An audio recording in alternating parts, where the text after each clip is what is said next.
Hello and welcome to Let's Pod This. My name is Andy Moore, and this is the second episode in our Gerrymandering Oklahoma mini-series.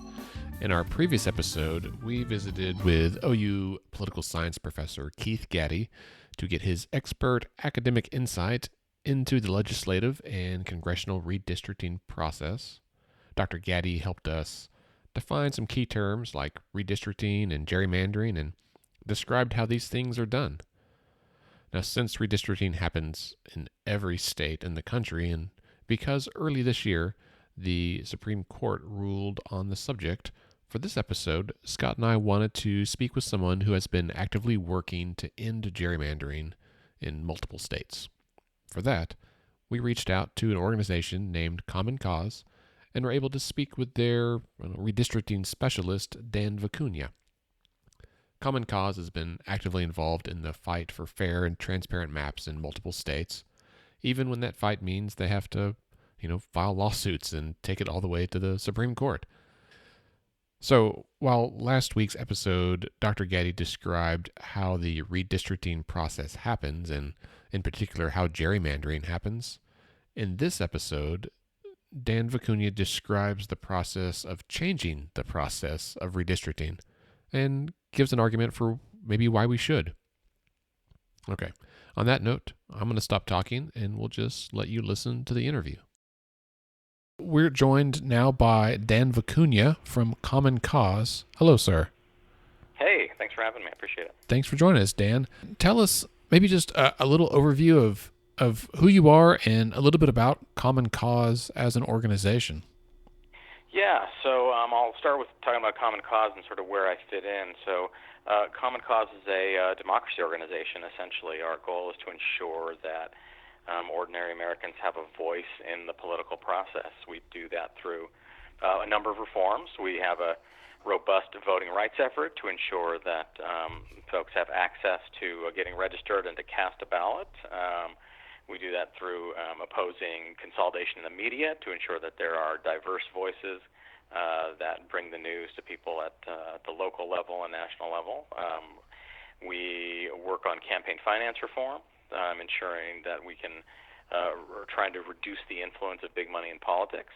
And then there's the area that I work in, which is our redistricting and representation section, which includes both advocacy for a accurate and fair census, in addition to gerrymandering. I'm our national redistricting manager, trying to end gerrymandering, which is the process of drawing legislative districts to favor incumbents, to favor a political party, really putting the needs of politicians first when it comes to how these voting districts are drawn, and kind of ignoring the needs of the public and our communities, and that's sort of what the damage that gerrymandering does. So we're have a long-standing effort to try to end that process, and we're making a lot of progress around the country.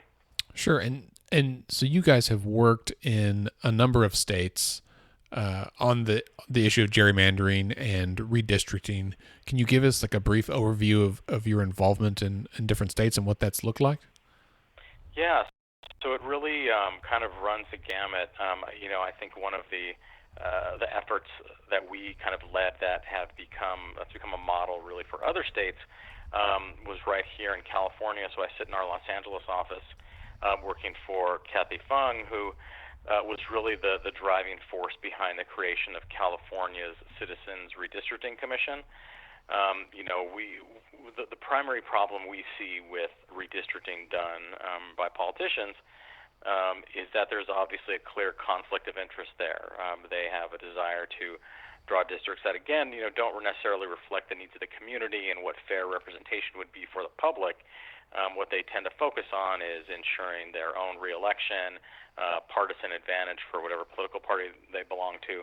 So our goal in California was to take that power away from politicians, give it to a balanced, unbiased commission that is heavily screened for conflicts of interest to ensure that you don't have people with a direct interest in the process sitting on that commission. And so that took place in 2008 and 2010, two different ballot initiatives that empowered the commission to draw districts for both state legislative boundaries and for U.S. House of Representatives or Congress. And that succeeded. It was an incredibly amazing democratic exercise when the commission actually came together. We then played a role in implementation, ensuring that the commissioners came from really every walk of life, and that really reflected the diversity of California. So that's one example. We've also been very active in a place like Ohio, where maybe going for kind of that gold standard Citizens Redistricting Commission was a little tougher politically. So we found a way through Catherine Terser, our executive director there, to pass some reforms that ensured that both parties, major parties, sort of balanced out each other, such that one couldn't run the table and dominate the drawing of districts.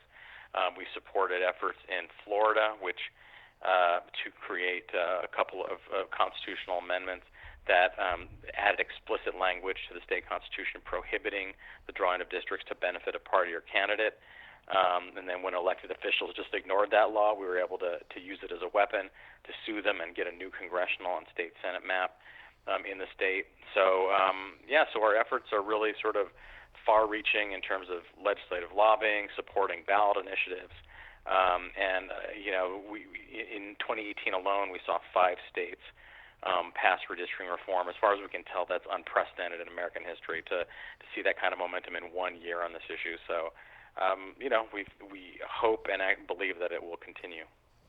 Hey Dan, this is Scott. That all is really exciting and good to hear. I think gerrymandering is one of those things that people are starting to learn about and understand why it can be so counterproductive to democracy on both the left or the right. In terms of independent, like citizen redistricting commissions specifically, I know several states have passed these. My understanding is that there have been, in some cases, legal challenges to these because constitutionally the power to draw legislative districts is given to state legislatures. And my understanding is that Justice Roberts in particular has shown some, he doesn't like this very much. So my question is, are these kind of reforms, do you think that these are safe from legal challenge moving forward, looking at the current makeup of the Supreme Court and what the ideologies are there? Yeah, so the most recent challenge to the constitutionality of independent commissions came in 2015. There was a decision in a case called Arizona State Legislature v. Arizona Independent Redistricting Commission, and Arizona legislators understandably upset that the people sort of took that power to manipulate districts away from them and gave it to what is in Arizona a 5-person commission, 2 Democrats, 2 Republicans, and 1 independent. And the argument that the Arizona legislature made was that, as you mentioned, the Elections Clause of the U.S. Constitution states that state legislatures are empowered to determine the time, place, and manner of elections, and therefore that should be construed very narrowly to say that the people going over the heads of legislators to create a citizens commission is unconstitutional. It shouldn't be allowed. In a 5-4 decision authored by Justice Ginsburg, she made the case that it doesn't make a lot of sense, understanding that ultimate sovereignty, ultimate power in a democracy lies with the people. It doesn't make sense to have such a narrow vision for what constitutes sort of the lawmaking authority of a state, and that therefore independent commissions created by the public were absolutely constitutional. So that preserved Arizona's, California's, some other states that may have been vulnerable to challenge. The question is now, as you mentioned, what happens now that you've got a new Supreme Court majority? Justice Ginsburg was joined by the other sort of perceived liberals on the court and Justice Kennedy, who's no longer on the court. I wouldn't be surprised if the powers that be, including some partisan politicians, decide to take this new Supreme Court majority out for a spin and try to challenge commissions again, understanding that Chief Justice Roberts, wrote the dissent in that case, stating that his belief that these commissions were in fact unconstitutional. I think we'll have to see whether he respects precedent whether he, sort of abides by his own words in Russo v. Common Cause, sort of a disappointing case in which we were one of the plaintiffs. This was a case where we were challenging the constitutionality of partisan gerrymandering, and a couple of months ago, the Supreme Court, in a decision authored by Justice Roberts, said, that this was just not a question that federal courts could look at. They said that it was a non-justiciable political question. But in his decision, the Chief Justice said, look, there's not, federal courts don't have to get involved. There's a state court option. And then he mentioned these state reforms. There are independent citizen commissions being created by the states. So it would be a fairly disturbing turn of events if the Chief Justice said, we're not going to police partisan gerrymandering because the states are so active in creating reforms, and then he turned around and struck down the very reforms he was citing. So, we hope there is a understanding there that of how bad that would look for the court's credibility. It is always funny to me that we hear the term activist judges so often referring to liberal decisions, but no matter what the decision is, there's always a chance, right, that the courts can be active on one side or the other.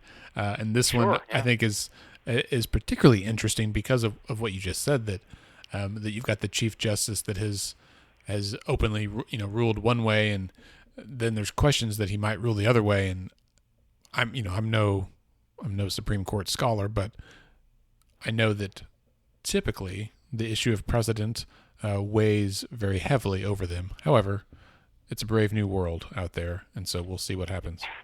Right. Yeah, and and I should mention too that like I said, the other avenue for turning back gerrymanders that the Chief Justice mentioned was state court, and that currently, in fact, today, a case concluded in North Carolina in which we're the plaintiff, Common Cause v. Lewis, in which we are sort of taking the Chief Justice up on his offer to look at what kind of protection state constitutions have against partisan gerrymandering. So we're challenging state legislative districts in state court based on North Carolina provisions of their state constitution that are pretty similar to equal protection and First Amendment sort of free speech clauses. So we're hopeful that will be kind of a good testing ground. So hearing you talk at things that different states have done, I mean, it sounds like these IRCs, the independent redistricting commissions, do you see those as kind of the best ultimate remedy to partisan gerrymandering? Are there multiple avenues that you feel like are equally successful? Like what's kind of the I don't know, the gold standard? Yeah, what's the gold standard way to make this go away? I mean, we tend to look at the independent commissions as the best possible approach. The reason being they almost always have transparency requirements, in that commissioners are required to go around the state and only get input on redistricting in public forums.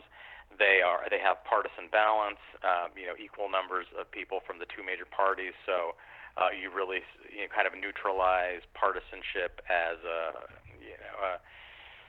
the reason for drawing a particular set of maps, and the conflict of interest provisions that I mentioned, where you ensure you have a long list of people that current and recent elected officials, current and recent candidates, lobbyists, donors, just a whole set of people that will have a personal stake in the outcome of how districts are drawn and keeping them off the commission. So, I mean, ideally, we think that's really the way to go. There are states, unfortunately, where there's not a ballot initiative option. This is obviously most effectively implemented by ballot initiative because politicians hold on to that power, with a death grip. But in places where that's not as realistic, we absolutely kind of support other approaches. Where you try to neutralize partisanship in other ways, right? Give the minority party a certain kind of veto power, require a supermajority vote in the legislature. That approach, like I mentioned in Florida, where you make it simply a ban on partisan gerrymandering that can be weaponized in court later on. So there are other approaches for sure, and in places, especially viable in places where a full-on commission is not really possible. Sure. Well, and just one state I know that is working on it right now, and I believe you guys have been involved, is Virginia, which does have, they kind of have a ballot initiative process, but it is very different from what we are used to in Oklahoma. Can you talk a little bit about what that looks like for them? Well, I think my understanding is that it tends to have to start with legislators, and what they'll do is then get that ratified by the public. It's an interesting example of a place where kind of the uncertainty of partisan control makes reform possible. Simply because I think people are sort of taking out some insurance policies. Mm-hmm. The one party controls one house of the legislature, another party controls the other, and with legislative elections, I think later this year, it's one of those houses may flip. So I think you see both parties sort of thinking, well, the last thing we want is for the elections to not go our way. It's uncertain, and for the other party to have the opportunity to just run the table against us. So maybe we can find some compromise. And I think what they may have come up with is sort of a hybrid model of elected and some citizens, but certainly kind of more than an improvement over a single party partisan control of the process. So. That's what we're looking at too in places where control of the legislature may be uncertain. That hopefully we can get both parties to think that maybe a fair process that's nonpartisan is the best way to go. Right. Yeah. Well, and a while back I talked to Brian Cannon at One Virginia, who kind of walked me through some of that. And for our listeners here in Oklahoma, who may be familiar with the Oklahoma process, where it just seems like state questions appear, which is not how it happens, but constantly. It is very different in Virginia, where they have to pass it through their state assembly twice in two different assembly gatherings, whatever they call it, sessions, and then it goes to a vote of the people to be ratified. And when I found that out, I wept for him a little bit, because as hard as it is to get it on the ballot here, that seems like just an extra level. And I think, if I remember from their proposal, it is one where, it's a semi-independent commission that passes the maps initially, and then those maps have to be ratified by the assembly. And I think that's the way in a number of states. And so it strikes me that there doesn't seem to be like one gold standard plan for what a independent commission looks like. Yeah, I think that's right. And kind of the notion of laboratories of democracy is appropriate in this case, right? To see what's really the best fit for a particular state. But I mean, it is hard. This came up in oral arguments in Russia v. Common Cause, where the Chief Justice said, well, and a couple of the other conservative, skeptical justices were asking about, things are moving in the states. It's fine. Why do we need to get involved here? And then the fact is, you've got fewer than half the states in the country that have a ballot initiative option. So it's incredibly difficult. Mostly east of the Mississippi, you don't see that as available.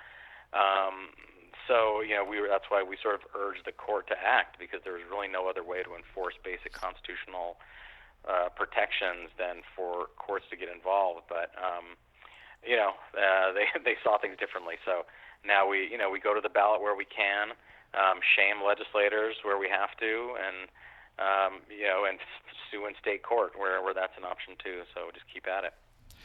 Dan, I want to ask you a little bit about how, practically speaking, independent commissions work in the places where they've been passed. And the reason I'm asking this is because as I've learned more about this, I think that sometimes the public, writ large, has this supposition that, why is it so complicated? Like, look at a state like Oklahoma, or look at a state like, Missouri, that's roughly a square. You just divide it up into equal squares, and those should be the districts, and they look nice, and it seems like it makes, quote unquote, like common sense. But the reality is, when you think about things like communities of interest, you think like compactness, you think about adhering to the Voting Rights Act, you think about the fact that population is not distributed, evenly distributed across the topography of the state.